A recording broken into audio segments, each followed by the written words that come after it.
In nature, when environmental adversity is high due to scarce resources or high presence of predators, cooperation seems to increase among species.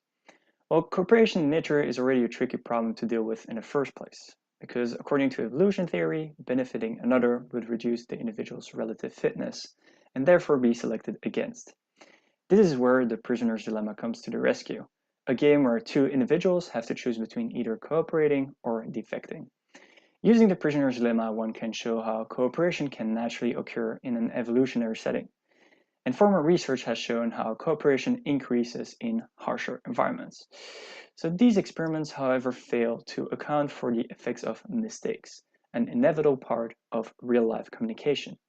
So today we'll go over the effects of errors or noise on cooperation in harsh environments. We'll start with some quick background to give proper context, and then dive into the methods used over the course of this project. This will be followed by the obtained results, and finally the conclusions of this project. So, for some background. For starters, the prisoner's dilemma formalizes a problem of mutual cooperation. Two individuals each choose to either cooperate or defect, and get a corresponding reward. Defecting is the most interesting choice for the individual, but cooperating is the best choice for the group, hence the dilemma. In the iterated version of the game, where players play repeated rounds against each other, different strategies can be adopted. For example, tit for tat is a strategy that cooperates on the first move and then copies whatever the opponent did on the previous move. This strategy is the most successful one, followed by other cooperative strategies. Now, the iterated prisoner's dilemma has been adopted in lots of different ways in an attempt to simulate real biological settings. In this case, we're really interested in harsh environments. A former study used simulated harshness and concluded that cooperation benefits from increased environmental adversity, aligning with what can be observed in nature. This study, however, only used strictly cooperating or strictly defecting strategies and under the assumption that no mistakes were ever made. A later study did explore a larger set of strategies, but under the same assumptions of no mistakes.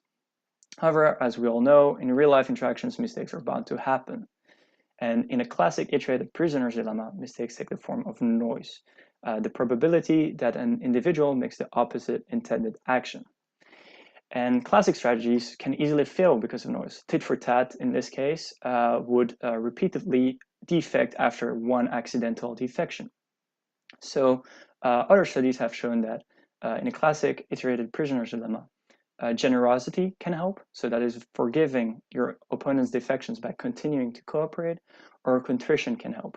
That's rather fixing your own accidental defections. Now, what we want to know in this project is how does noise affect cooperation in harsh environments?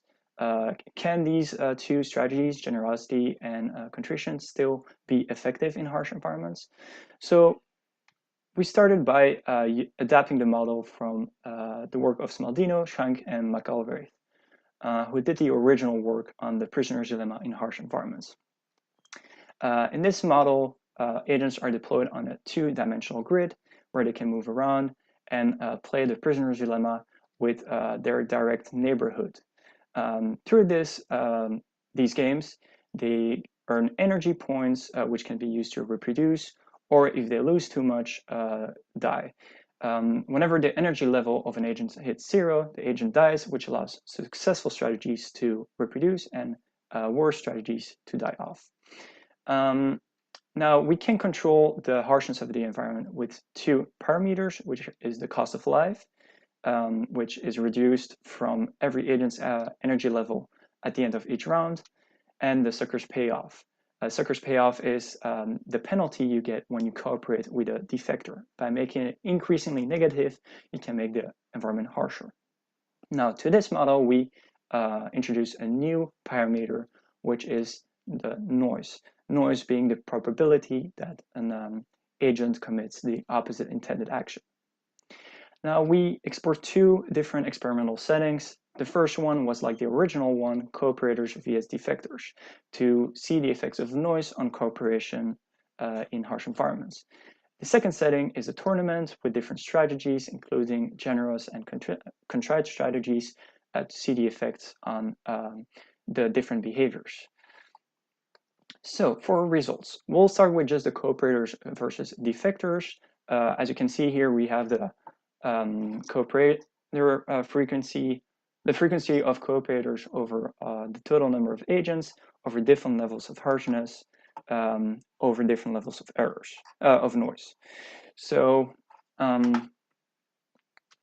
as we can see here, is noise makes cooperation more difficult.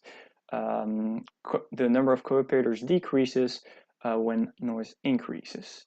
However, for harsher environments, cooperation goes up, as we've seen in earlier studies. This means that harsher environments can help make cooperation more robust against noise. And high noise in non-harsh environments, as we can see in the black line below, we can see that performance goes up, and this is more of a side effect because noise can act as a defense strategy for cooperators against defectors by accidentally defecting against a defector. Also, due to the low cost of life, accidentally defecting with another cooperator is not critical. So for the second setting, we use a tournament.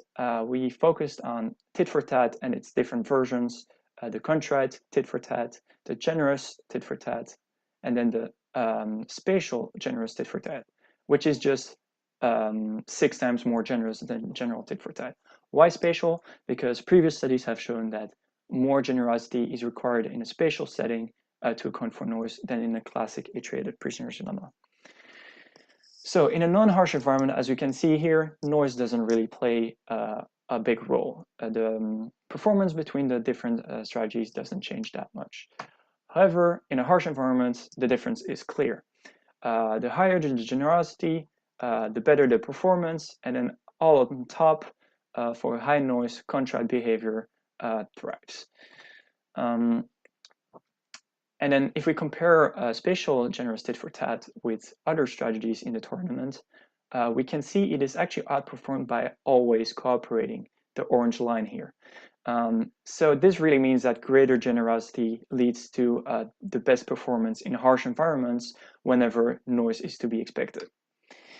Generosity isn't the only thing though, because we've tried with Pavlov and added generosity to that strategy. And the increase isn't as dramatic. So we might believe that reciprocity is still important, an important part of a successful strategy. So to conclude today, we've started by seeing that harsher environments leads to increased cooperation. Studies so far have, however, failed to account for noise, and which in other settings has been shown to have important effects on cooperation and successful strategies. By extending a previous model with noise and adding a wider set of strategies, including generous and contrite strategies, we saw that noise makes cooperation more difficult. As mistakes are an essential part of communication, these effects cannot be ignored. So, key takeaways from this project is that, first of all, harsh environments lead to increased cooperation and can therefore help to make cooperation more robust against noise. The success of generosity has been widely supported in noisy environments, but as we've seen in this project, is that harsher environments really emphasize that success. And finally, contrite behaviors are most successful when environments are harsh and particularly unreliable. This might also be explained by the fact that contrite behaviors are known to be better at taking over environments with defectors, while generous behaviors rely on other cooperative behaviors in the environment. All right, thank you very much.